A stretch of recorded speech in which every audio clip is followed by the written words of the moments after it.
everybody, this is Naz, and today is day 31, which is two things. It's Halloween, so happy Halloween, and it's the final day of Inktober.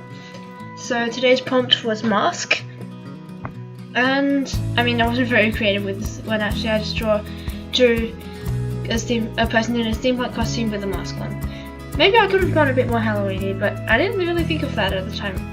I mean, I don't actually really celebrate Halloween.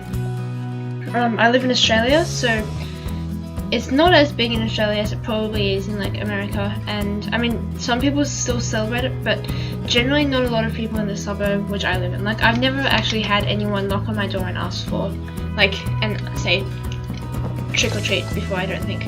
And I mean I haven't been trick or treating myself either, and I was actually going to go this year, but it didn't really end up happening. So I mean, I'm hoping that I'll be able to experience it at some point because it's a really popular celebration, and honestly it sounds really interesting. I mean, the idea that it was like based off, well, really kind of taken from the pagan celebration, and like I just feel like there's a lot of scope for creativity in all the decorations and everything. I don't know, I just think it's kind of interesting. So yeah, there's not really much I can say about today's one. I kind of just decorated the mask pretty I mean, it wasn't very systematic at all. I don't know what the word for that is, but I just kind of stuck gears and bolts all over it. It's a nice aesthetic, I guess, but I mean, generally one of the things I pride myself on with my steampunk work is that it's it's practical, so, well, not exactly practical, but it's supposed to look like it could actually work. I mean, I don't just have random gears floating around, not attached to anything, and I actually think about what generally is an animal, but I actually think about how my steampunk animals would move if they were built. It would be one thing to have the engineering abilities to be able to create sculptures of my steampunk work which actually move, and I think that would be just so cool, and I really want to learn how to do that at some point.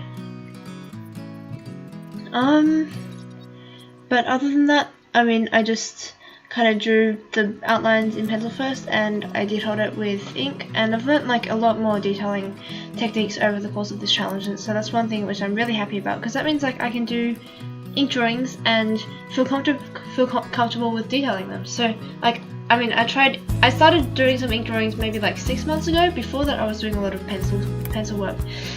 And I mean, I can see I've improved quite a lot since my first ink drawing, and I'm really, really happy about that. I think the next medium I want to experiment with is actually gouache, because I was trying to learn watercolor, but then I think I've also this challenge has also helped me led me to some realizations about my art, about this sort of art which I like. So I mean, a couple of them. Okay, well, the one which I was actually originally talking about before I kind of deviated was that I like being quite bold with my art, I guess. I'm not really into subtlety, and trust me, I love looking at art which is subtle and beautiful, but I just personally prefer making things which are kind of bold and impactful. It's more interesting to me. And I was learning watercolor, but then I was experimenting with gouache in a project at school, and I really liked it because it can act both watercolor and acrylic paint, and I generally don't like acrylic paint very much, but it's so solid but also kind of very easy to work with as well. So I want to try gouache and try and explore it a little bit further, because I just really love the medium so much. Another thing I've realized about my art stuff is I really don't like working from reference, and I mean I normally don't. Actually, I realized that a while ago, but I mean I've kind of been able to put into use. And I guess I mean I don't mind doing studies and stuff if I know it's a study, but if I'm doing a final artwork and I basically just copy a picture, it just takes away all the joy from it, and I'd rather not be doing it. And I mean it would probably look my art would probably look way better if I referenced everything, but you know, I just don't want to. I mean, what's the point in doing it if I'm not going to enjoy it? And people like my art even when it's not referenced. I mean, definitely there's a lot I can do to improve, and references are so useful when it comes to studies and learning how to draw things. But in my actual finished work, I actually prefer just making it up, or having kind of a mood board of pictures. That's pretty cool as well. Because then you get the accuracy that you would have in a reference drawing, but then it also still allows you some creative freedom. And oh yeah, one more thing I realized, the final thing over this challenge, is that I feel more satisfied about my art once I've spent a lot of time on it. That's what I found, because I found that the ones which I spent a lot of time on, they meant something more to me, because it's almost like I've poured my, not literally, but I've poured my blood, sweat and tears into it, and it just means so much more when I've spent more time on it. And Inktober is not the best example, because like I tried to keep each drawing under half an hour, but I felt like I could apply this to my finished drawings as well. So you can see me adding in the details on the mask, and I actually kind of mostly just kept the shading and the details to the mask, and I quite like how the mask is detailed.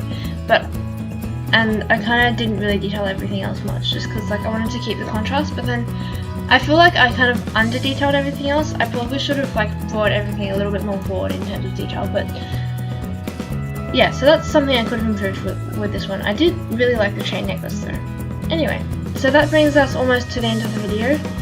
Congratulations on finishing Inktober if you were doing it as well. I'm really proud that I managed to do it. This is my first time doing the challenge. I kind of did Drawloween last year, but I didn't finish it. I only got up to like day 15.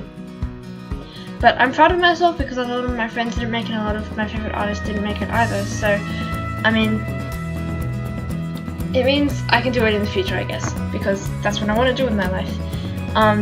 But that's a topic for another video. Thank you all very much for watching and joining me for the series, and it means a lot to me, and I hope to see you in a video sometime in the future. Bye!